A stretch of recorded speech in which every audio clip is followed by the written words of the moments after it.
C'est la Bible noir sur blanc. Bienvenue, bonne étude, que Dieu vous bénisse abondamment et c'est parti. Chers frères et sœurs, chers amis dans le Seigneur, bonjour, que la paix et la grâce de Dieu soient avec vous tous. En ce matin, chers amis, nous allons méditer et le titre de notre méditation pour ce matin, chers amis, c'est l'ange de l'Apocalypse, la connaissance qui fait tomber la Trinité.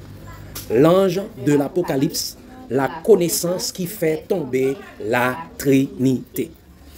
Et chers amis, nous lisons pour démarrer dans Apocalypse chapitre 18, versets 1 à 5. Pour démarrer, nous lisons ensemble dans Apocalypse chapitre 18, versets 1 à 5.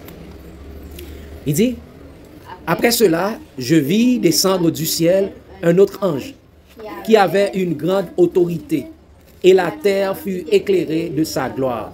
Il cria d'une voix forte, disant: elle est tombée, Babylone la grande.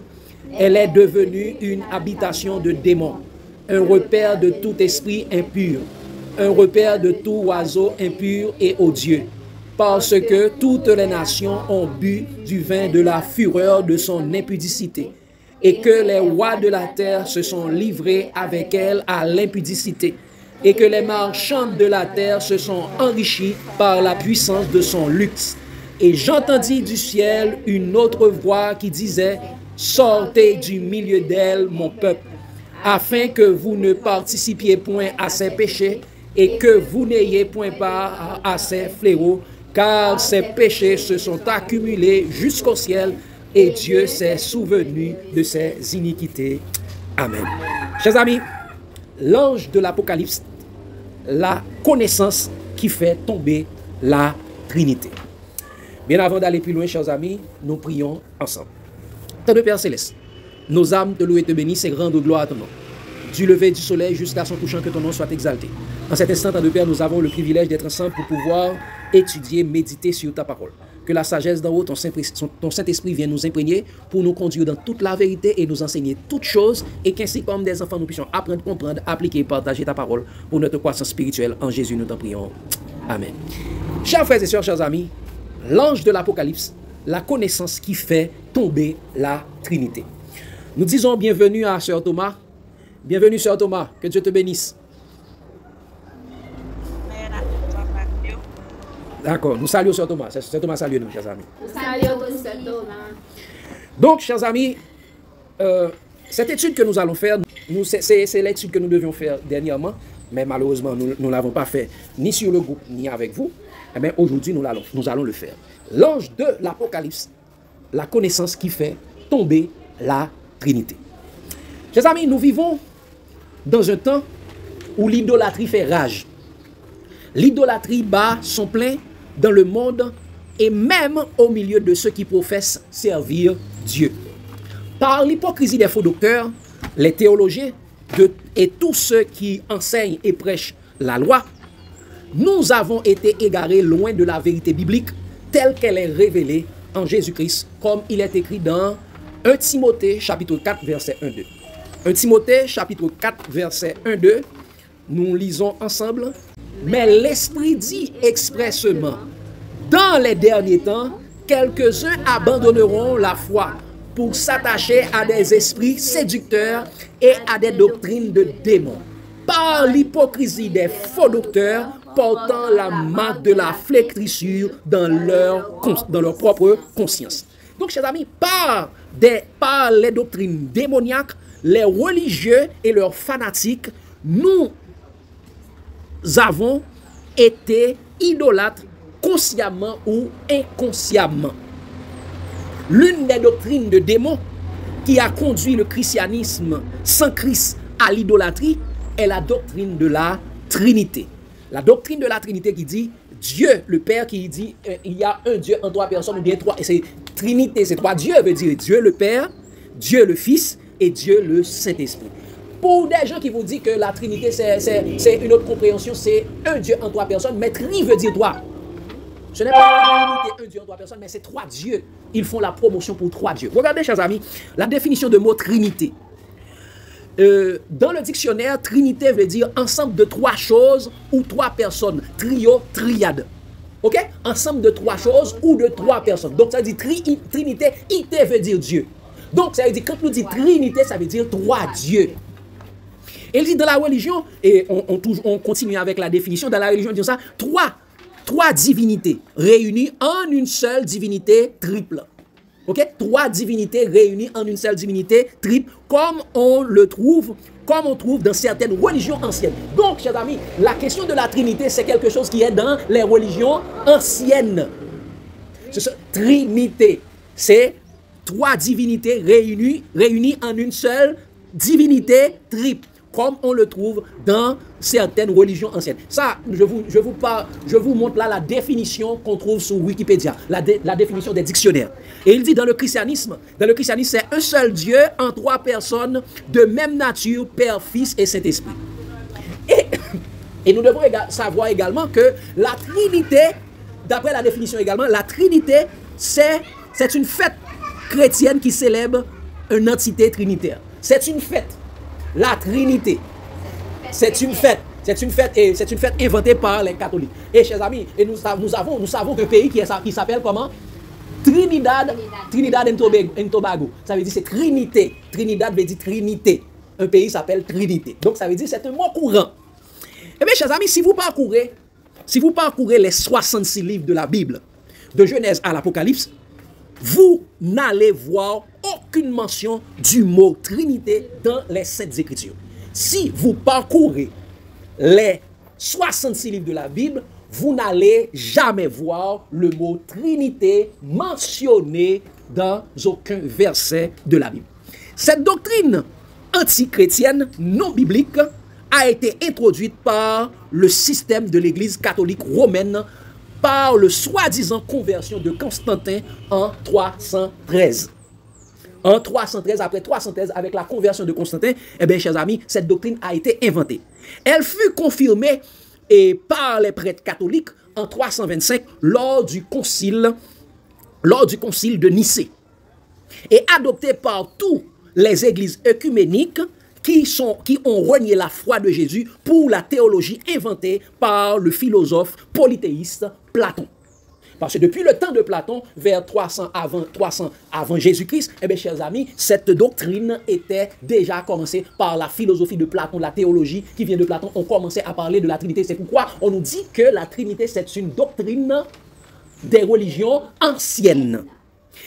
Au cours de cette étude, chers amis, nous allons voir avec la Bible noir sur blanc, suivant la révélation de Jésus-Christ dans l'Apocalypse, que le concept de la Trinité est une fable théologique d'inspiration satanique, car nous devons savoir que tout ce qui n'est pas bibliquement vrai est sataniquement faux.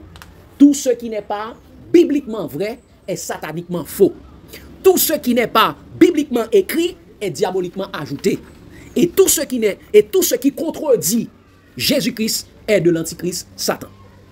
Et la dernière chose, tout ce qui ne peut pas être prouvé bibliquement a été théologiquement inventé.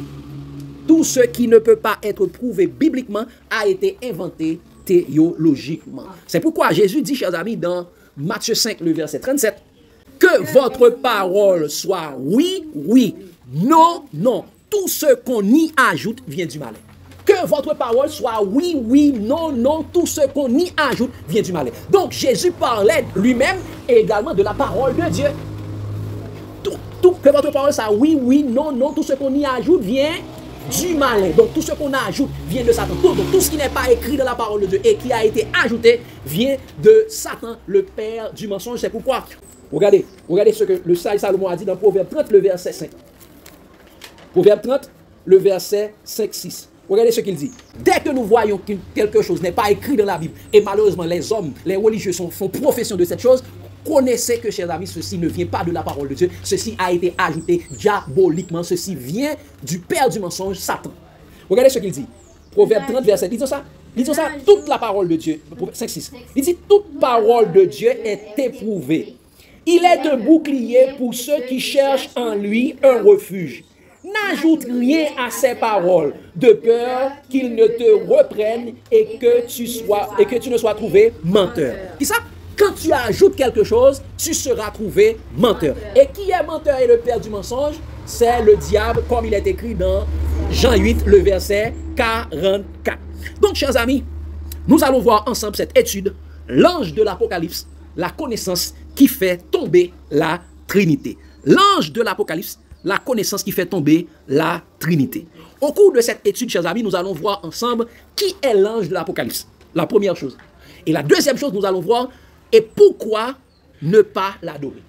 Pourquoi nous ne pouvons pas adorer l'ange de l'Apocalypse. Nous allons voir qui est l'ange de l'Apocalypse et pourquoi nous ne pouvons pas l'adorer. Et mes chers amis, à partir de la doctrine de la Trinité, à partir de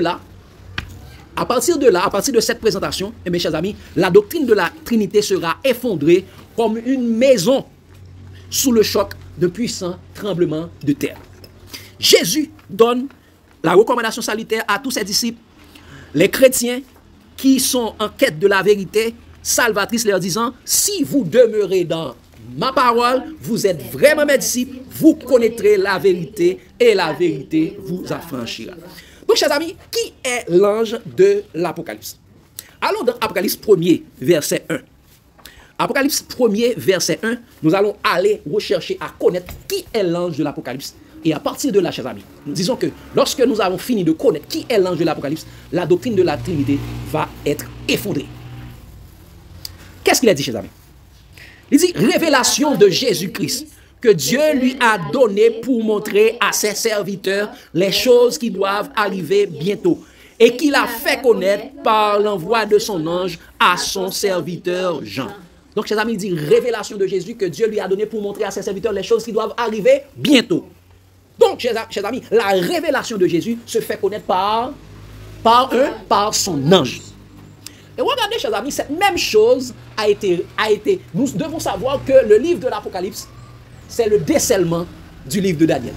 Qu'est-ce que j'ai dit, chers amis? Le livre de l'Apocalypse, c'est le décèlement du livre de Daniel. Ou allons dans Daniel 8, verset 14-15. Daniel 8, verset 15-16. Daniel 8, verset 15-16. Tandis que moi, Daniel, j'avais cette vision et je cherchais à la comprendre. Voici quelqu'un qui avait l'apparence d'un homme se tenait devant moi. Et j'entendis la voix d'un homme au milieu de l'Ilaï. Il cria et dit, Gabriel, explique-lui la vision. L'homme qui a parlé, c'est Jésus, le fils de l'homme, qui a dit à Gabriel, l'ange Gabriel, explique-lui la vision. Donc, chers amis, c'est presque la même chose qui est écrit là. C'est pourquoi, quand on va dans Daniel 12, chers amis, regardez ce qu'il dit, chers amis, le verset 4, il dit ça, toi, Daniel, c'est secret ces paroles. Et celles le livrent jusqu'au temps de la fin. Plusieurs alors le liront et la connaissance augmentera. Donc, quand on lit le livre de l'Apocalypse, la connaissance augmentera. Donc, Jésus avait dit à Daniel, celle le livre jusqu'au temps de la fin. Mais, arrivé dans l'Apocalypse, cette livre a été révélée. Cette livre a été décélée. Donc, chers amis, l'ange de l'Apocalypse, qui est aussi l'ange Gabriel, c'est aussi l'ange Gabriel, chers amis, qui a été envoyé à Daniel. Et nous savons que l'ange Gabriel, c'est qui encore? L'ange Gabriel, c'est le Saint-Esprit. C'est aussi le même ange qui a été envoyé à Daniel. Mais nous allons aller beaucoup plus loin, chers amis, pour voir, comprendre qui est l'ange de l'Apocalypse. Allons maintenant, chers amis, toujours dans l'Apocalypse 1er, lisons le verset 2. Lisons le verset 2 dans l'Apocalypse 1er. Après avoir fini de dire révélation de Jésus que Dieu lui a donné pour montrer à ses serviteurs les choses qui doivent arriver bientôt et qu'il a envoyé et qu'il a fait connaître par l'envoi de son ange. Regardez ce qu'il dit à son serviteur Jean, il dit ça, lequel a attesté la parole de Dieu et le témoignage de Jésus-Christ, tout ce qu'il a vu. Donc, il dit, par l'introduction du livre de l'Apocalypse, l'apôtre Jean attire notre attention dans les promesses de Jésus qu'il a écrites précédemment dans son évangile. Dans son évangile, l'apôtre Jean nous rappelle les promesses de Jésus. Qui est-ce que Jésus avait promis d'envoyer aux apôtres et les disciples? Le Saint-Esprit. C'est ça? Le Saint-Esprit. Connaissant cela, nous allons savoir qui est l'ange de l'Apocalypse. Allons, chers amis, dans Jean 16, verset 12-13. Jésus, il dit, révélation de Jésus que Dieu lui a fait connaître pour montrer à ses serviteurs les choses qui doivent arriver bientôt. Qu'il a envoyé, qu'il a fait connaître par l'envoi de son ange. Et qui est-ce que Jésus avait promis de nous envoyer? Regardez, chers amis, exactement dans Jean 16, verset 12-13. J'ai encore beaucoup de choses à vous dire, mais vous ne pouvez pas les porter maintenant. Qu'est-ce que Jésus a dit? J'ai encore beaucoup de choses à vous dire, mais vous ne pouvez pas les porter maintenant. Mais quand est-ce qu'ils pourront les porter, chers amis? Quand est-ce qu'ils pourront les porter? Regardez ce qu'il dit au verset 13. Dit ça. Quand le consolateur sera venu, l'esprit de vérité, il vous conduira dans toute la vérité, car il parlera pas de lui-même, mais il dira tout ce qu'il aura entendu et il vous annoncera les choses à venir. Donc quand le consolateur sera venu, l'esprit de vérité. Si on ne voulait pas dire l'esprit de vérité, qu'est-ce qu'on pouvait dire? On pouvait dire le Saint-Esprit, mais si on ne voulait pas dire également l'esprit de vérité, qu'est-ce qu'on pouvait dire également? Ange veut dire quoi encore? Ange veut dire esprit. On pouvait dire également, et quand l'ange de vérité sera venu, il vous conduira dans toute la vérité. Il dit, il vous annoncera les choses à venir. C'est-à-dire, il vous annoncera les choses apocalyptiques, les choses qui vont venir. Ça fait pourquoi le verset 3 dit ça. Heureux celui qui lit et ceux qui entendent les paroles de la prophétie et qui gardent les choses qui y sont écrites, car le temps est proche.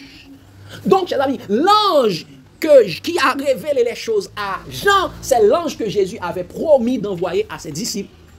Et cet ange n'est autre que le Saint-Esprit. Et regardez comment apôtre Paul et apôtre Pierre confirment cela. Regardez comment apôtre Paul et apôtre Pierre confirment la même chose, chers amis. Allons premièrement dans 1 Corinthiens 2, verset 9 à 13. Il dit, mais comme il est écrit, ce sont des choses que l'œil n'a point vues, que l'oreille n'a point entendues, et qui ne sont point montées au cœur de l'homme.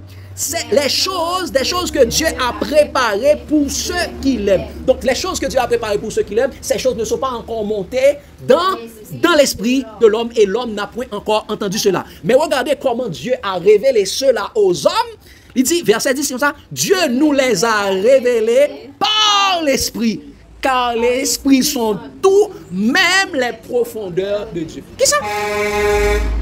Par qui Dieu révèle les choses? Par l'esprit. Qu'est-ce que l'Apocalypse dit ça? Révélation de Jésus que Dieu lui a donné pour montrer à ses serviteurs les choses qui doivent arriver bientôt. Donc comment Dieu révèle, comment Paul dit Dieu révèle ces paroles? Il dit Dieu nous les a révélées par l'Esprit.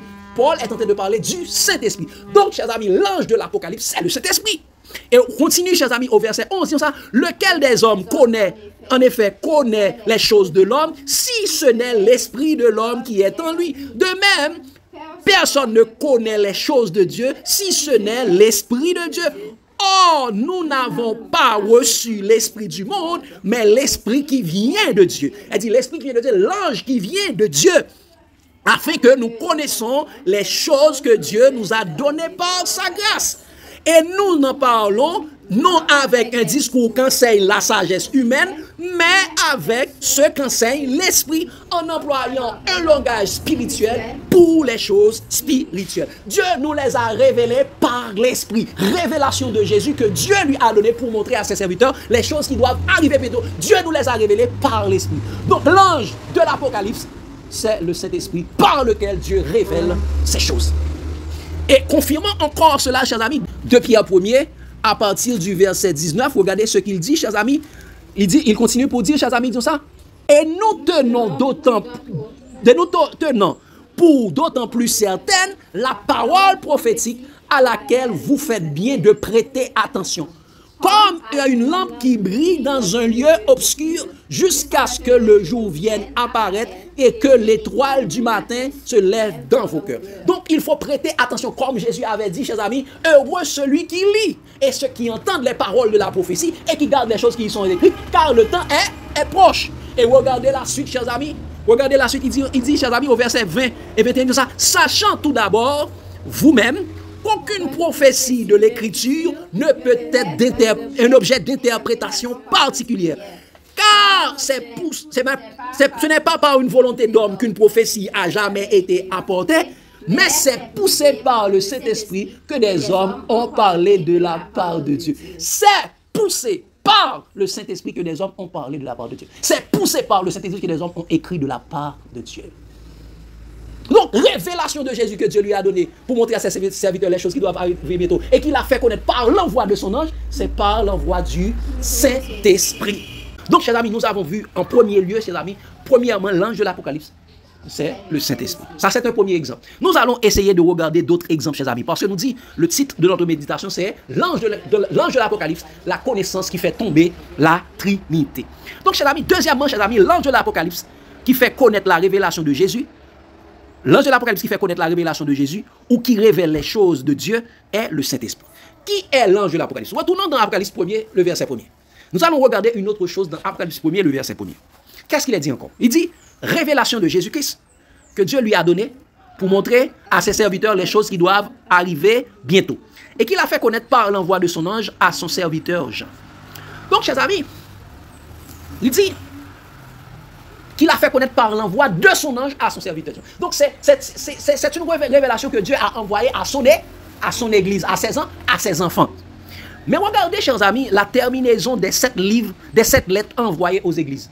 Donc, s'il y a révélation de Jésus que Dieu lui a donné pour montrer à ses serviteurs, c'est révélation de Jésus que Dieu lui a donné pour montrer à son église. Et regardez comment les églises, les lettres envoyées aux églises, les lettres envoyées aux serviteurs de Dieu, regardez comment ces lettres se terminent. Parce qu'il dit par l'envoi de son ange. Et regardez comment ces lettres se terminent. Allons dans Apocalypse chapitre 2, versets 1 et 7. Nous allons regarder environ les 7 lettres pour voir que toutes les lettres se terminent par quelque chose d'une extrême importance pour que nous puissions connaître l'identité de l'ange de l'Apocalypse. Regardez ce qu'il dit. Apocalypse 2, verset 1 et verset 7. Il dit ça. Écrit à l'ange de l'église d'Éphèse. Voici ce que dit celui qui tient les 7 étoiles dans sa main droite. Celui qui marche au milieu des 7 chandeliers d'or. Qui est celui qui marche au milieu des 7 chandeliers d'or? Non, qui est-ce qui marche au milieu des 7 chandeliers d'or? C'est Jésus qui tient les 7 étoiles et qui marche au milieu des 7 chandeliers d'or. Et regardez le verset 7, nous ça.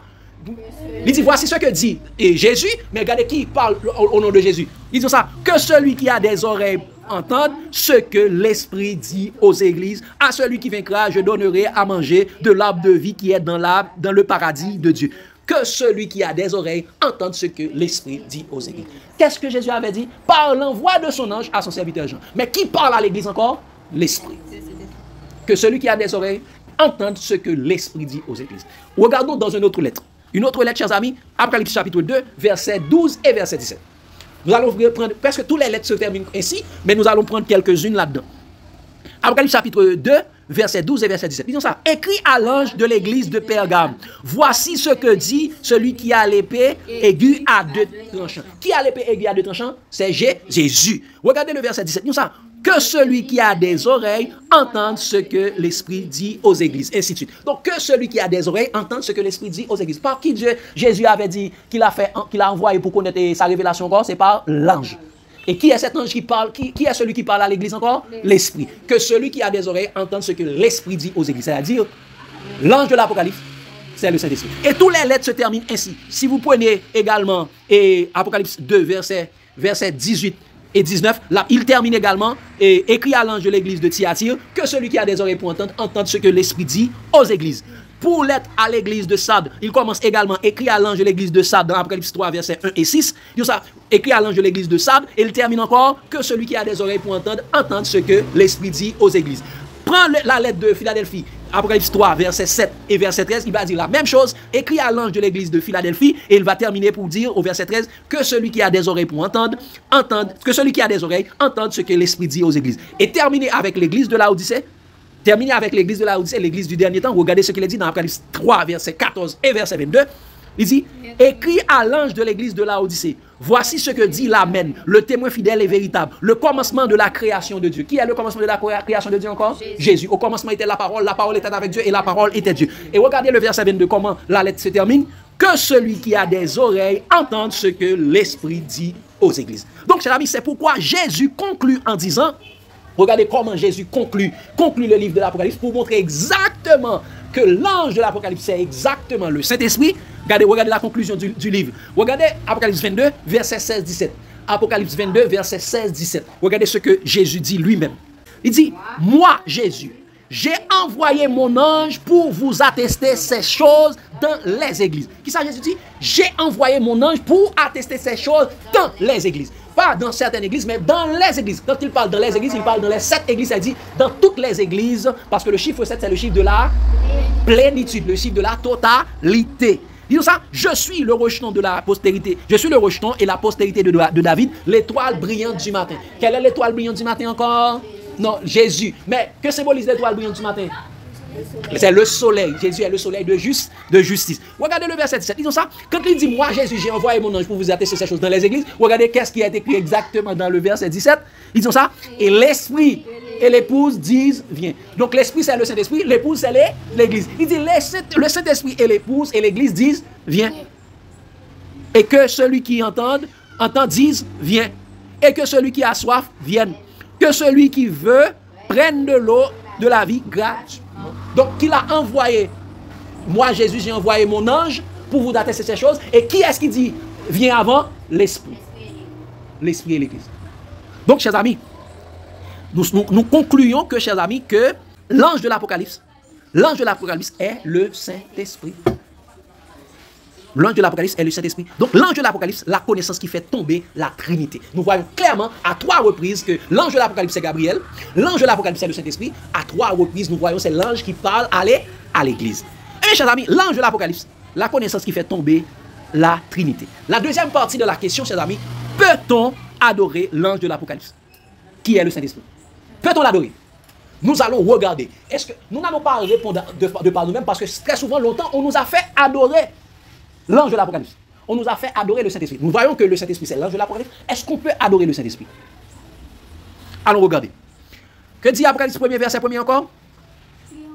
Il dit, et révélation de Jésus-Christ que Dieu lui a donné pour montrer à ses serviteurs les choses qui doivent arriver bientôt et qu'il a fait connaître par l'envoi de son ange à son serviteur Jean. Il avait envoyé par l'envoi de son ange. Qui est cet ange encore? C'est le Saint-Esprit. Regardez, allons maintenant, chers amis, dans Apocalypse chapitre 19, verset 9-10. Peut-on adorer cet ange? Et l'ange me dit, écrit, heureux ceux qui sont appelés au festin des noces de l'agneau. Et il me dit, ces paroles sont les véritables paroles de Dieu. Donc l'ange dit, ces paroles sont les véritables paroles de Dieu. Et regardez l'attitude de Jean par rapport à cet ange. Et quelle est la réaction de l'ange par rapport à ce que Jean voulait faire? Il dit, et je tombais à ses pieds pour l'adorer, mais il me dit, garde-toi de le faire. Je suis ton compagnon de service et celui de tes frères qui ont le témoignage de Jésus, adore Dieu. Car le témoignage de Jésus, c'est l'esprit de la prophétie. Que dit l'ange? Garde-toi de le faire, garde-toi de m'adorer. Car je suis ton compagnon de service et celui de tes frères qui vous devez adorer, adore Dieu. Est-ce qu'on peut adorer l'ange de l'Apocalypse? Non. Et est-ce que c'est une seule fois que l'ange a dit cela? Regarde, allons maintenant dans Apocalypse chapitre 22. Nous allons clarifier que exactement l'ange qui parle là, c'est exactement le Saint-Esprit qui va dire la même chose sous un autre angle pour que nous puissions plus comprendre clairement. Regardez Apocalypse chapitre 22, versets 7 à 9. Et nous allons l'accoler avec le verset 16-17. Encore une fois. Qu'est-ce qu'il a dit? Il dit, et voici, je viens bientôt. Heureux celui qui garde les paroles de la prophétie de ce livre. C'est moi, Jean. Jean dit, c'est moi, Jean, qui ai entendu et vu ces choses. Et quand j'eusse entendu et vu, je tombais aux pieds de l'ange qui me les montrait pour l'adorer. Qui l'ange qui t'a montré avec Jean Baraillon encore? Le Saint-Esprit. Il dit, je tombais aux pieds de l'ange pour l'adorer. Regardez ce qui s'est passé. Verset 9. Mais il me dit, garde-toi de le faire, je suis ton compagnon de service et celui de tes frères les prophètes et de ceux qui gardent les paroles de ce livre, adore Dieu. Qu'est-ce qu'il dit? Adore Dieu. Ça veut dire, l'ange dit, moi, je ne suis pas Dieu. Qui vous devez adorer? Adorer Dieu. Et qui est l'ange de l'Apocalypse encore? Le Saint-Esprit. Et regardez la suite. Verset encore. Jésus dit ça. Moi, verset 16. Moi, Jésus, j'ai envoyé mon ange pour vous attester ces choses dans les églises. Et le verset 17 dit ça. Et l'Esprit et l'épouse disent, viens. Donc, c'est le Saint-Esprit, c'est l'Esprit qui dit à Jean de ne pas l'adorer. Car il est son compagnon de service. Il est son compagnon de service, il est le compagnon de service de ceux qui sont à l'église. Donc les gens doivent adorer Dieu et Dieu seul. ou bien il te connaît? Jean pas connaît. Jean pas connaît si son ange, parce que Jean a tendance pour l'adorer, mais c'est ça que ange là. Ange qui vient de Dieu, monde qui vient de Dieu, pas Abdou non, c'est bon Dieu pour adorer, pas bon. Gloire là pas venir avec lui-même, chers amis. Donc, chers amis, l'ange de l'Apocalypse ne fait que répéter que ce que Jésus a dit lui-même. L'ange de l'Apocalypse ne fait que répéter ce que Jésus avait dit à Satan. Quand il dit adore Dieu, l'ange de l'Apocalypse répète effectivement ce que Jésus a dit. Qu'est-ce que Jésus avait dit? Allons dans Matthieu. Matthieu 4, verset 8 à 10. Matthieu 4, verset 8 à 10. Regardez ce que Jésus avait révélé, avait dit avec Satan lorsque Satan, un ange qui a été créé, et puis cet ange voulait lui-même recevoir l'adoration. Donc c'est contraire, nous allons voir contrairement à l'attitude du Saint-Esprit par rapport à l'attitude de Satan. Satan qui est un ange créé, qui était un ange qui était tombé du ciel. Regardez ce qu'il a dit. Le diable le transporta encore sur une montagne très élevée. Lui montra tous les royaumes du monde et leur gloire.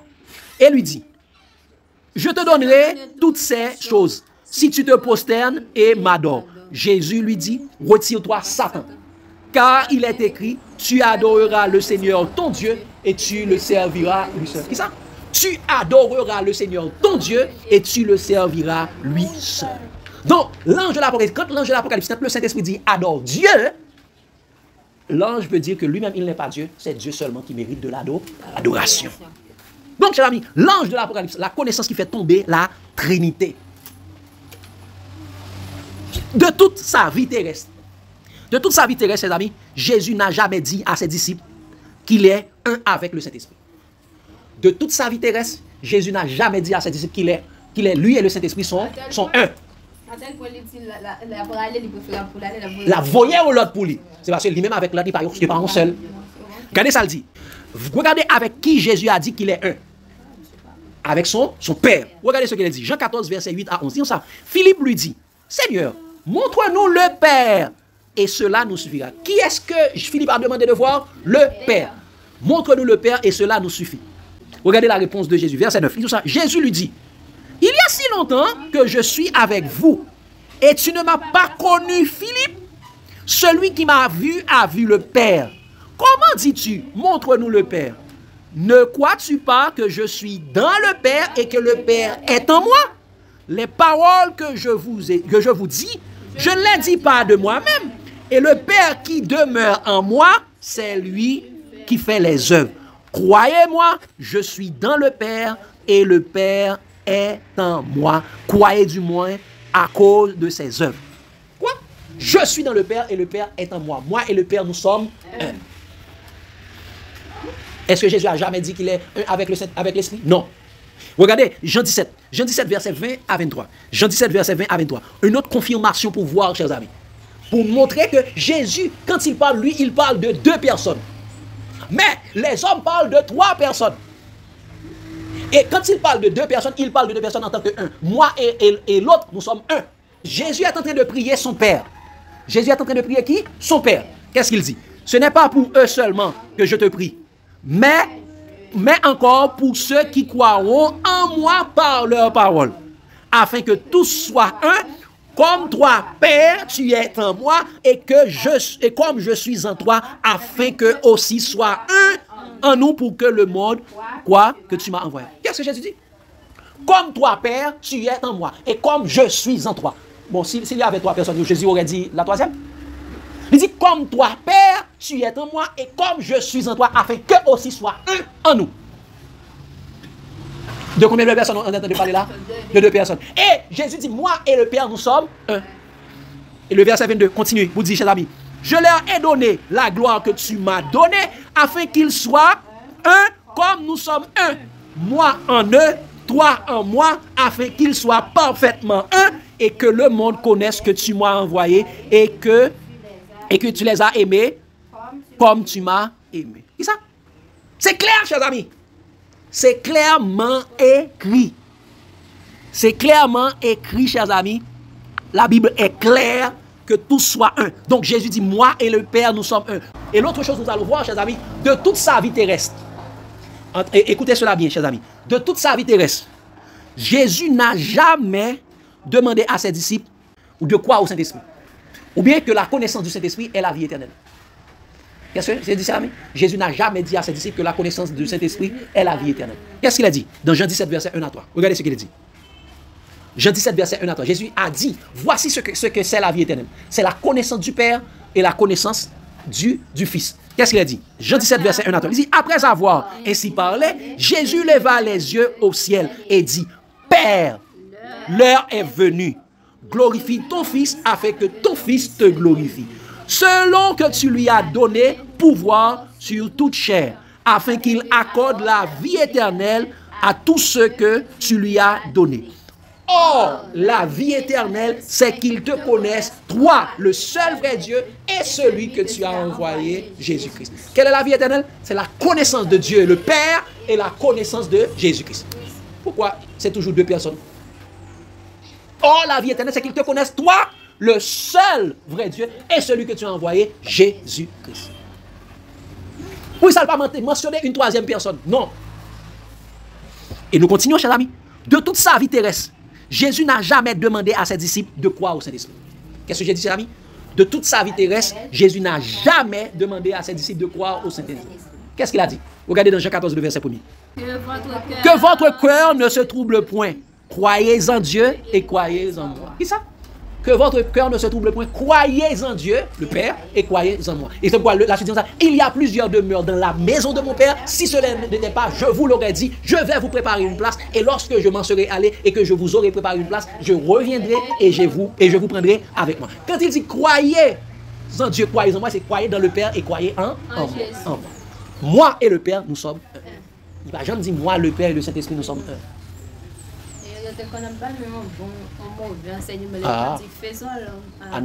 Mais faisons-le pas dans l'image. C'est Dieu le Père, Dieu le Fils. C'est faux et archi faux. Parce que, c'est quoi? Il dit au commencement Dieu créa.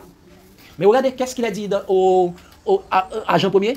Jean 1er, verset 1 à 3, ça. Au commencement était la parole était avec Dieu, et la parole était Dieu. Elle était au commencement avec Dieu, et tout ce qui a été fait par elle, et rien de ce qui a été fait n'a été fait sans elle. C'est la parole qui était avec Dieu, et la parole était Dieu. C'est un seul Dieu en deux personnes. C'est le Père et le Fils qui sont un. Et le Père et le Fils qui sont un. Donc c'est l'ange de l'Apocalypse, la connaissance qui fait tomber la Trinité. La question, cette doctrine de la Trinité, en connaissant qui est l'ange de l'Apocalypse, eh bien ceci va tomber. Donc chers amis, quand il dit, chers amis, dans la parole de Dieu, dans Jean 14, verset 6, 7, ça, craignez Dieu, donnez-lui gloire, car l'heure de son jugement est venue, et adorez celui qui a fait le ciel, la terre, la mer, les sources d'eau. Donc c'est adorer Dieu. Mais, chers amis, regardez quelque chose de très important. Dans le ciel, quand Jésus était absent, on adore seulement le Père. Dans le ciel, quand Jésus était sur la terre, dans le ciel, on adorait seulement le Père. Mais le Saint-Esprit était là. Le Saint-Esprit était là, mais on n'adorait pas le Saint-Esprit, on adorait seulement le Père. Parce que nous devons savoir, chers amis, parce que c'est le Saint-Esprit qui est le maestro de l'adoration dans le ciel. C'est l'Esprit qui est le conducteur de l'adoration. Mais en tant que conducteur de l'adoration, il n'est pas là pour s'adorer, pour adorer lui-même. Mais il dirige son adoration vers Dieu. Regardez ce qu'il a dit, chers amis. Dans Apocalypse, Jésus était absent, Jésus était sur la terre. Regardez ce que Jésus a montré à Jean dans sa révélation. Apocalypse chapitre 4, verset 1 à 5. Regardez cela. Nous allons regarder clairement pour voir, et lorsque Jésus a montré à Jean cela, il a dit quelque chose de très important pour voir que on adorait seulement ceux qui étaient assis sur le trône. D'abord, allons dans Apocalypse chapitre 4, verset 1 à 5. Premièrement, regardez.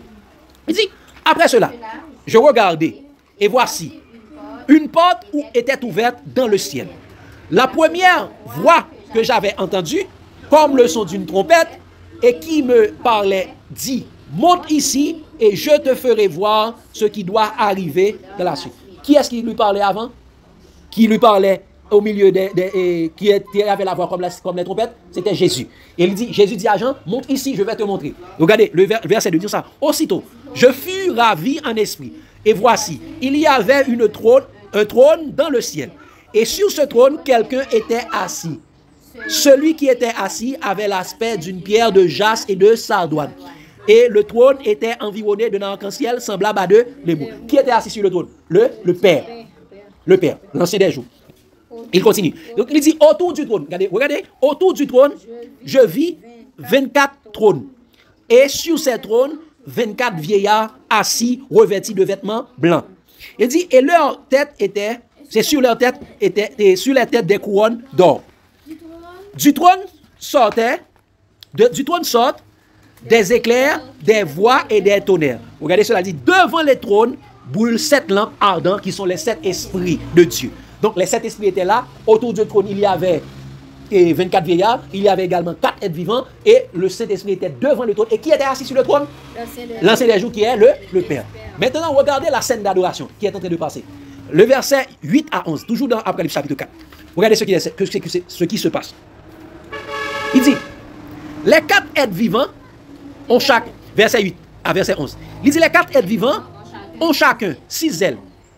Et ils sont remplis Dieu tout autour et au dehors dedans. Et ils ne cessent. Attendez, ils sont que ça, remplis Dieu. Que symbolise Dieu dans la Bible encore? Saint-Esprit. Dans Apocalypse 5, le verset 6, ça. Et là, j'ai vu un agneau qui était là comme immolé. Il avait 7 cornes et 7 yeux qui sont les 7 esprits de Dieu envoyés sur toute la terre. Quand il dit les êtres vivants sont remplis de Dieu, ça dit ils sont remplis du Saint-Esprit. Les 4 êtres vivants sont remplis du Saint-Esprit. Qu'est-ce qu'ils font? En étant remplis du Saint-Esprit, qu'est-ce qu'ils font? Regardez ce qu'il dit. Ils ne cessent, toujours le verset 8, il dit ça, ils ne cessent de dire jour et nuit, Saint, Saint, Saint est le Seigneur Dieu, le Tout-Puissant qui était et qui est et qui vient. Qui dit Saint, Saint, Saint, elle était elle, le Seigneur Dieu. Mais regardez de qui il était en train de parler. Verset 9. Quand les êtres vivants rendent gloire et honneur et action de grâce à celui qui est assis sur le trône. Combien de personnes qui étaient assises sur le trône? Une seule. Qui était cette personne? Le Père. Et qui est-ce que les hommes ont été, et les êtres vivants ont tenté de donner gloire? À celui qui est assis sur le trône. Et qui était devant le trône? Le Saint-Esprit. Est-ce qu'on a adoré le Saint-Esprit? Non. On adore seulement celui qui est assis sur le trône. Cet esprit dirige l'adoration vers qui? Vers le Père. Il continue pour dire, chers amis. Il dit, quand les êtres vivants rendent gloire et honneur et action de grâce à celui qui est assis sur le trône, et celui qui vit au siècle des siècles, les 24 vieillards se prosternèrent devant celui qui est assis sur le trône. On met l'accent, vraiment. Pourtant, ils se prosternent devant celui qui est assis sur le trône. Il dit, il ne pas prosterner devant celui qui est devant le trône, non, parce que qui est devant le trône? C'est le Saint-Esprit. Les Saint-Esprit, il dit, ils sont assis devant ils se prosternent devant celui qui est assis sur le trône. Et ils adorent, ils adorent celui qui vit au siècle des siècles, et ils jettent leur couronne devant le trône en disant, tu es digne, notre Seigneur et notre Dieu, de recevoir la gloire et l'honneur et la puissance, car tu as créé toutes choses, et c'est par ta volonté qu'elles existent et qu'elles ont été créées. Qui est-ce qu'on est en train d'adorer, malgré le Saint-Esprit là? Dieu le Père. Mais qui dirige l'adoration? Le Saint-Esprit. Le Saint-Esprit n'est pas celui qu'on adore dans le ciel. En absence de Jésus, on adore le Père seulement. Maintenant, regardez, en la présence de Jésus, regardez qui est-ce qu'on adore également. Maintenant, on va dans Apocalypse chapitre 5, verset 5 à 10. Jésus, nous allons voir, Jésus maintenant est monté dans le ciel. Jésus est monté dans le ciel. Jésus l'agneau. Mais regardez maintenant, si en absence de Jésus, on adorait seulement le Père, on n'adorait pas le Saint-Esprit, regardez maintenant, en la présence de Jésus, regardez qui est-ce qu'on est en train d'adorer. Apocalypse chapitre 5, verset 5 à 10. Qu'est-ce qu'il dit? Et l'un des vieillards, nous allons, et l'un des vieillards me dit, verset 5 à 10. Non, ou bien peut-être, on peut, oui, on allait. Il dit, et l'un des vieillards me dit, ne pleure point, voici le lion de la tribu de Juda, le rejeton de David, a vaincu pour ouvrir le livre et c'est 7 sceaux. Qui est le lion de la tribu de Juda encore? Jésus. On continue, verset 6. Et je vis au milieu du trône et des 4 êtres vivants et au milieu des vieillards, un agneau qui était là comme immolé. Il avait 7 cornes et 7 yeux qui sont les 7 esprits de Dieu envoyés à toute la terre. Les 7 esprits sont envoyés à toute la terre. Mais maintenant, regardez qui est-ce qu'on adore. Verset 7. Et il vint le livre de la main droite, ainsi de suite. Mais maintenant, le verset 8. Le verset 8, il dit ça. Quand il eut pris le livre, les 4 êtres vivants et les 24 vieillards se prosternèrent devant l'agneau. Est-ce que les gens prosternent devant les 7 esprits? Non, ils se prosternèrent devant l'agneau, tenant chacun une harpe et des coupes d'or remplies de parfums qui sont les prières des saints. Et ils chantaient un cantique nouveau en disant, tu es digne de prendre le livre et d'en ouvrir les sceaux. Car tu as été immolé et tu as racheté pour Dieu par ton sang des hommes de toute tribu, de toute langue, de tout peuple et de toute nation. Tu as fait d'eux un royaume et des sacrificateurs pour notre Dieu et ils régneront sur la terre. Qu'est-ce qu'ils sont en train de faire là? ils sont en train d'adorer Jésus. Ils se prosternent devant l'agneau. Mais ils ne sont jamais prosternés devant le Saint-Esprit. Et regardez un autre aspect. Regardez, chers amis, le verset 13-14. Regardez ce verset 13-14. Donc le Saint-Esprit est descendu. L'agneau et le Père sont dans le ciel. Regardez, une scène d'adoration que toute la terre est en train d'adorer, à donner à qui? Regardez à qui sont en train d'adresser une scène d'adoration mondiale. Regardez, c'est une scène d'adoration planétaire. Verset 13-14. Toujours dans Apocalypse 5. Ils ont ça. Et toutes les créatures qui sont dans le ciel, sur la terre, sous la terre, sur la mer, et tous ceux qui s'y trouvent, je les entendis, qui disaient à celui qui est assis sur le trône. Qui est assis sur le trône encore? Qui est assis sur le trône encore? Non, c'est le jeu qui est le Père. Il dit à celui qui est assis sur le trône et à l'agneau soit la louange, l'honneur, la gloire et la force au siècle des siècles. Et les 4 êtres vivants disaient Amen, et les vieillards se prosternèrent et adorèrent. Est-ce qu'ils adoraient le Saint-Esprit?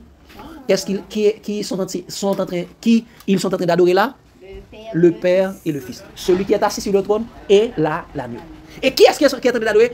Toutes les créatures du monde entier. Pourquoi toutes les créatures du monde entier sont en train d'adorer? C'est parce qu'ils sont dirigés par... C'est le Saint-Esprit qui les conduit. Donc, chers amis, l'ange de l'Apocalypse, la connaissance qui fait tomber la Trinité. En parvenant à cette connaissance sur l'identité de l'ange de l'Apocalypse, qui est le Saint-Esprit, qui a dit à Jean de ne pas l'adorer, lui, qui a dit à Jean de ne pas adorer lui, mais d'adorer Dieu lui-même, par là, le Saint-Esprit montre explicitement qu'il n'est pas Dieu. Et qu'il n'est pas venu sur la terre pour recevoir l'adoration due à Dieu seul, Père et Fils.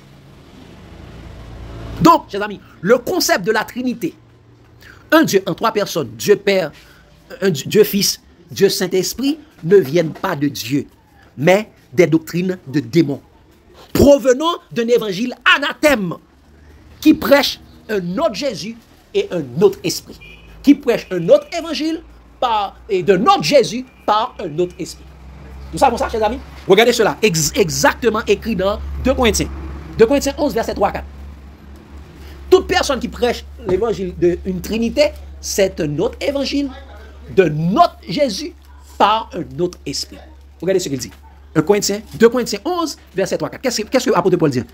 Toutefois, de même que le serpent séduisit Ève par sa ruse, je crains que vos pensées ne se corrompent et ne se détournent de la simplicité à l'égard de Christ. Simplicité à l'égard de Christ. Et il continue vous dire, car si quelqu'un vient vous prêcher un autre Jésus, que celui que nous avons prêché, 2, et si vous recevez un autre esprit que celui que vous avez reçu, ou un autre évangile que celui que vous avez embrassé, vous le supportez fort bien. Donc, chers amis, les gens qui vous prêchent l'évangile de la Trinité, ce sont des gens qui vous prêchent un autre Jésus par un autre esprit d'un autre évangile. Ce n'est pas l'évangile du salut. Ce n'est pas l'évangile du salut. C'est pourquoi Paul va renchérir cela dans Galates 1er, verset 6-9. Parce que Paul dit ça, et je crains que nous ne pas quitter même Jean serpent et séduit Ève, pour ne pas quitter nous séduire encore. Par les faux prophètes qui vont nous prêcher l'autre Jésus. On l'autre Jésus, ils ont l'autre esprit, ils ont l'autre évangile. Regardez ça, dit. Galates 1er, verset 6-9. Ça, je m'étonne que vous vous doutez et détourniez si promptement de celui qui vous a appelé par la grâce de Christ pour passer à un autre évangile. M'étonner que nous acceptons l'autre évangile. Le message est tel en ma génération. Un autre évangile et tout ça. Non, qu'il n'y ait. Non pas qu'il n'y ait un autre évangile, mais il y a des gens qui vous trompent par des autres écrits et qui veulent renverser l'évangile de Christ. Qui ça? Ils veulent renverser l'évangile de Christ. Et comment veulent-ils renverser l'évangile de Christ? Ça? Mais quand nous-mêmes, quand un ange du ciel annoncerait un autre évangile que celui que nous vous avons prêché, qu'il soit anathème. Nous l'avons dit précédemment. Et je le répète à cette heure. Si quelqu'un vous annonce un autre évangile que celui que vous avez reçu, qu'il soit anathème. Si nous voulons ajouter un bagage dans l'évangile que Christ est bas, nous là, c'est l'évangile anathème. Son monde qui maudit son l'évangile maudit, c'est un autre évangile par un autre esprit de l'autre Jésus. Ça fait Jésus te dit, prenez garde que personne ne vous séduise. Plusieurs viendront sous mon nom, disant c'est moi qui suis le Christ. Et ils séduiront beaucoup de gens. Donc, chers amis, l'ange de l'Apocalypse, la connaissance qui fait tomber la Trinité. Lorsque tu connais qui est l'ange de l'Apocalypse, ouais, l'ange de l'Apocalypse, c'est le Saint-Esprit qui te dit à Jean, pas adorer, ça montre clairement que la doctrine de la Trinité, c'est une doctrine démoniaque.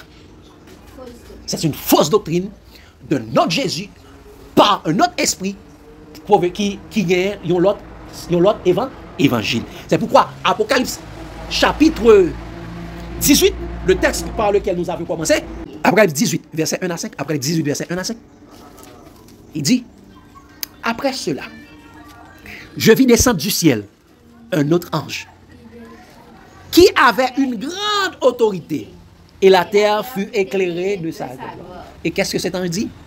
Il cria d'une voix forte en disant, elle est tombée, Babylone la grande.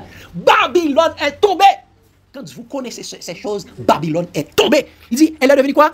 Il dit ça, elle est devenue une habitation de démons, un repère de tout esprit impur, un repère de tout oiseau impur et odieux. Donc, les esprits impurs, ce sont des esprits impurs que les hommes veulent nous faire adorer pour nous rendre idolâtres.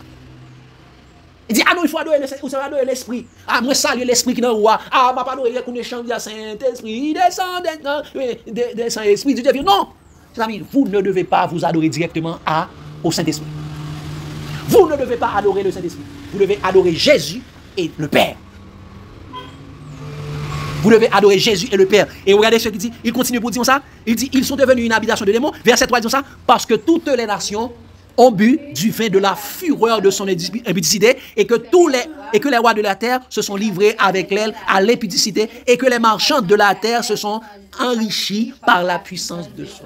Donc par ces fausses doctrines, par ces vaines alliances, ces gens, chers amis, qu'est-ce qu'ils ont fait?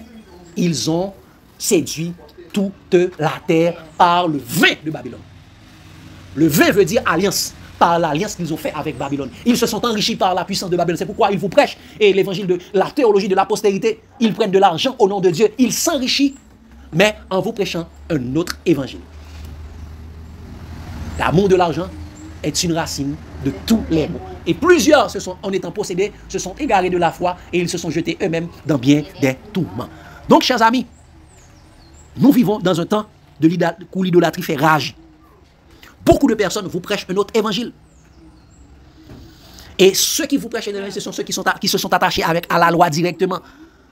Donc, chers amis, l'ange de l'Apocalypse, c'est la connaissance qui fait tomber la Trinité. À faire question, Trinité, ceci n'existe pas dans la Bible. C'est un autre évangile, par un autre esprit. C'est un autre évangile, par un autre esprit, venant d'un autre Jésus. Nous passons la parole. Question, lumière, à suggestion. Donc, dans le moment ça, c'est sortir du milieu d'elle. Bon Dieu a purifié nous des doctrines de démons. Parce que il dit dans la parole de Dieu, comment le jeune homme rendra-t-il pur son sentier? C'est en se dirigeant d'après ta parole. Si parole de Dieu est capable de purifier nous, et mes paroles des hommes a souillé. Passez-nous la parole, chers amis. L'ange de l'Apocalypse, la connaissance qui fait tomber la Trinité. C'est-à-dire la connaissance qui fait tomber la doctrine de la Trinité. Que Dieu vous bénisse abondamment, chers amis. Nous passons la parole pour question lumière à suggestion. Ça même m'a dit, c'est que, qui côté rejoindre ça, parce que nous, d'après Jean-Livre Jean, nous, Jésus, il toujours parlé, il dit, lui-même, papa, il fait un. Mais il n'a pas mentionné l'esprit. Il dit, parler de l'esprit, il dit que ça, il est pour l'aller, il préfère pour l'aller, parce que l'aller, la voyer, ils ont le consolateur, et le consolateur, ça, le voyer, il ne peut pas dire parole, parle non, mais il dit tout ça, lui-même, il dit pour le venir. Même moi, de qui côté ils jouent avec et Trinité, et Dieu le Père, Dieu le Fils, Dieu le Saint-Esprit. Et on va prendre question sur votre foi, il a prié, il a dit adorable Père d'elle, et Dieu le Père, le Père, Dieu le Fils, il a dit Dieu. Parce que c'est ça, ils ont enseigné. Même moi, quand je dis ça, oui, je dis ça parce que je pense que c'est son Dieu, parce que je suis souvent dit, c'est un Dieu en trois personnes, Dieu Fils, Dieu Père, Dieu Saint-Esprit. Mais la Bible n'a pas dit ça. Il a dit ça, mais la Bible n'a pas dit ça. Parce que toutefois, Jésus a parlé, il dit lui-même à papa le fait un, mais il n'a pas mentionné ce qu'il y a là. Ok. Et dans le Dorali, je vais te donner. Mais la première réponse à cela, ce que tu as dit, Fayou, une côté, on prend ça, c'est dans Matthieu 28, verset 19.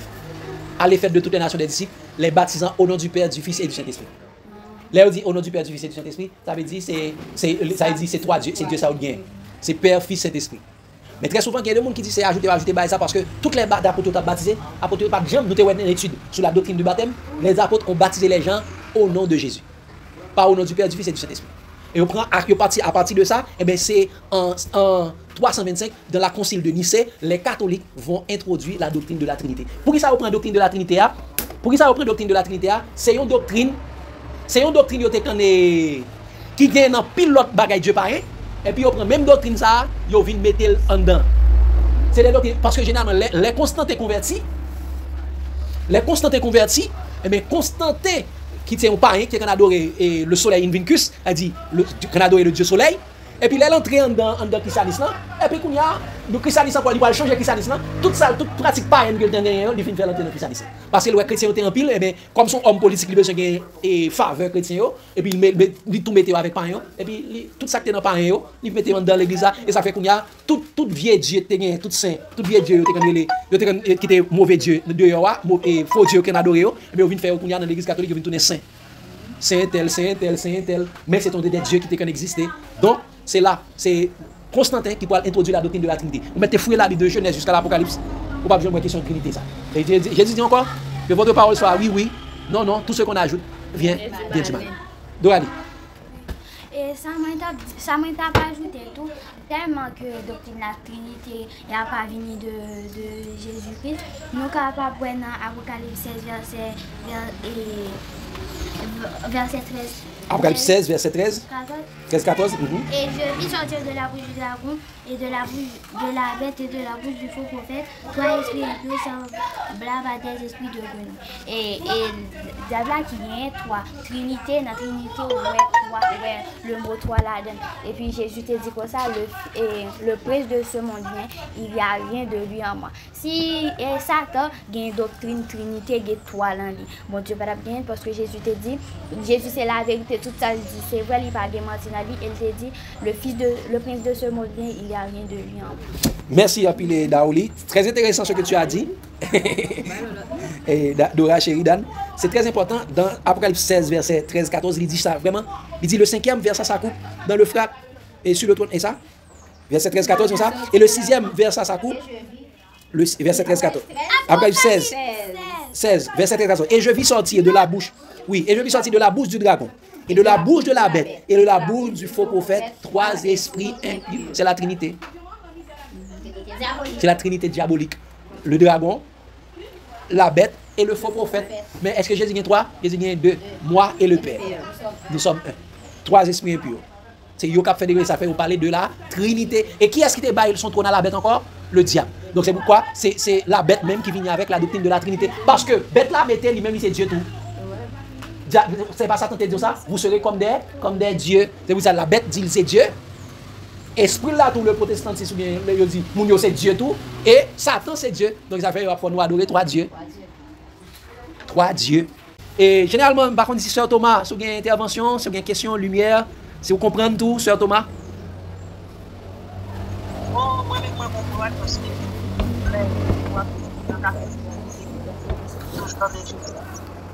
à papa, il va jamais dire toi, c'est ça qui dit.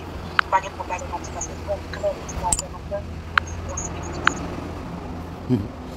merci beaucoup, Sœur Thomas. Gloire à Dieu, Sœur Thomas. Oui, Dorali, tu as dit l'autre bagaille. Oui, yo c'est du nom pile avec Baja.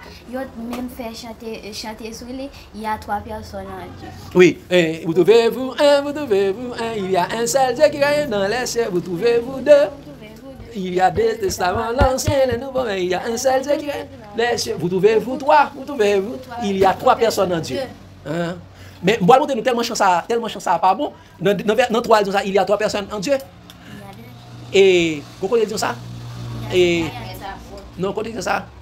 Dans le 9 là, il dit ça. Il y a 9 cœurs des anges. Ou des gens dans la Bible, quand il y a 9 cœurs des anges? Il y a 9 cœurs des anges. Pas ça, on pas bien moi ça comme ça dans la Bible. Il y a les séraphins. Il y a également les il y a les séraphins, il y a également les anges, comment on dit ça?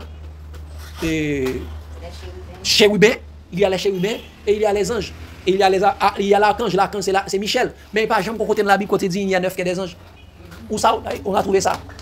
C'est encore une fois des chants catholiques. Il y a 9 qui est des anges, il y a 3 personnes en Dieu. Et c'est pourquoi, j'ai amis, livre de chants que nous gagnons, que les adventistes gagnent, ni protestants gagnent, c'est des livres de chants qui viennent de catholiques. En plus, là-dedans, c'est des chants catholiques que vous mettez et ça fait payer droit d'auteur pour vous. Hélas. Et la fait, chers amis, nous-mêmes, nous devons débarrasser nous de bagages, ça, camper loin avec de nous. De jour en jour, mon Dieu voulait éclairer nous, nous-mêmes, nous devons gagner l'amour de la vérité pour nous capables de sauver. Nal? Donc, c'est clair, chers amis, l'ange de l'Apocalypse, c'est la connaissance qui fait tomber la Trinité. J'aime voir un monde, très souvent, un monde qui est dans l'église. Est-ce que nous jamais entendu parler de l'ange de l'Apocalypse? Pour ça, j'aime pas parler de lui. Si on parle de lui, je nous connais qui est l'ange de l'Apocalypse. Bio, avec question Trinité à tomber. Je nous connais qui est-ce qui Gabriel n'a pas sorti dans la Trinité. Et bien ça, nous faisons cette étude, nous fait 3 études suivies là. Nous faisons étude qui est l'ange de l'Apocalypse. Je dis à nous faire. L'ange de l'Apocalypse, c'est la connaissance qui fait tomber la Trinité. Nous faisons qui sont les 7 anges des 7 églises. Encore une fois, nous c'est le Saint-Esprit. Nous faisons qui est Gabriel. Nous encore une fois, c'est le Saint-Esprit. Donc si le Saint-Esprit, c'est un ange. Est-ce qu'il mérite? Il n'a pas mérité. Et lui-même encore, lui-même clairement dit, il pas. Gardez-vous de m'adorer, adore Dieu. Il dit c'est compagnon de service. Donc c'est clair. Donc, chers amis, est-ce qu'il y a une autre intervention? Et c'est tout le monde clair. Merci encore une fois, Sœur Thomas, de ce côté avec nous. Et au cours de, on nous dit, échange spécial ça, mais surtout ces moments d'adoration, nous t'ai fait, parce que généralement, à partir de 3 heures, je ne serai pas disponible aujourd'hui. C'est pourquoi, et dans le culte matin, nous tout partager en direct. Nous avons une possibilité pour nous être capables de là et capable de poser des questions. Si nous avons une autre question sur l'autre sujet. Et... Oui, sœur. Oui, sœur. Donc, on a Jean 4, verset 24, là, il dit Dieu est esprit, c'est qui dort là, en esprit, en fait. Ok. Donc, en verset 23, mais l'heure vient et il est déjà venu où les vrais adorateurs adoreront le Père en esprit et en vérité. Ok?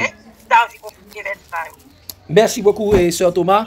Et ce dit là, c'est quelque chose de très important par rapport avec ce qu'il est dit dans Jean 4, le verset 24, qui dit ça, Dieu est esprit et il faut que ceux qui l'adorent en esprit et en vérité. Et l'autre partie que tu as montré nous que l'heure vient où les vrais adorateurs adoreront le Père en esprit et en vérité. Et ceci correspond à ce que nous t'ai dit tout à l'heure, Sœur Thomas. Dans le ciel, on adore le Père et on adore le Fils. Mais qui est celui qui dirige l'adoration? C'est le Saint-Esprit. C'est pourquoi on a dit que les 4 êtres vivants sont remplis Dieu de tout autour. Parce que les yeux, c'est symbole du Saint-Esprit. Dieu est esprit. Dieu n'est pas chair. Et Jésus actuellement également, Jésus s'est fait chair. Il était devenu chair, mais Jésus n'est pas chair. C'est pourquoi, regardez la même chose, et Sœur Thomas, allons dans 2 Corinthiens. Dans 2 Corinthiens 5, et nous allons lire à partir du verset 14. Regardez ce qu'il a dit. Car l'amour de Christ nous presse, parce que nous nous estimons que si un seul est mort pour tous, tous sont donc morts. Et qu'il est mort pour tous, afin que tous ceux qui vivent ne vivent plus pour eux-mêmes, mais pour celui qui est mort et ressuscité pour eux. Regardez le verset 16, attentivement. Il dit ça ainsi. Dès maintenant, nous ne connaissons personne selon la chair. Il dit ça. Dès maintenant, nous ne connaissons personne selon la chair. Il dit si nous avons connu Christ selon la chair, maintenant, nous ne le connaissons plus de cette manière. Elle dit, nous ne connaissons plus Christ de manière charnelle. Christ n'est plus chair, elle dit, Christ est esprit. C'est pourquoi il est dit dans la parole de Dieu, dans Galates, il dit, marchez selon l'esprit et vous n'accomplirez pas les désirs de la chair. Dieu est esprit. Donc, nous devons adorer Dieu suivant les paroles de Jésus. De Jésus. Dieu est esprit. C'est pourquoi Jésus dit, et dans Jean 6, le verset 63, il dit, c'est l'esprit qui vivifie, la chair ne sert de rien, les paroles que je vous ai dit sont esprit et vie. Quand il dit, il faut adorer Dieu en esprit et en vérité, il faut adorer Dieu suivant les paroles de Jésus, guidé par le Saint-Esprit. C'est Thomas ça le dit, il dit, Dieu est esprit, il faut que ceux qui l'adorent en esprit et en vérité, il faut adorer Dieu suivant les paroles de Jésus et par le Saint-Esprit. C'est pourquoi il dit dans la parole de Dieu, Dans Romains 8, verset 14, tous ceux qui sont conduits par l'Esprit sont fils de Dieu. Donc, adoration, c'est le Saint-Esprit qui doit guider le nom ou même. Si on ne pas le Saint-Esprit, on ne peut pas adorer Dieu vraiment. Et dit, si quelqu'un n'a pas l'Esprit de Dieu, il ne lui appartient pas.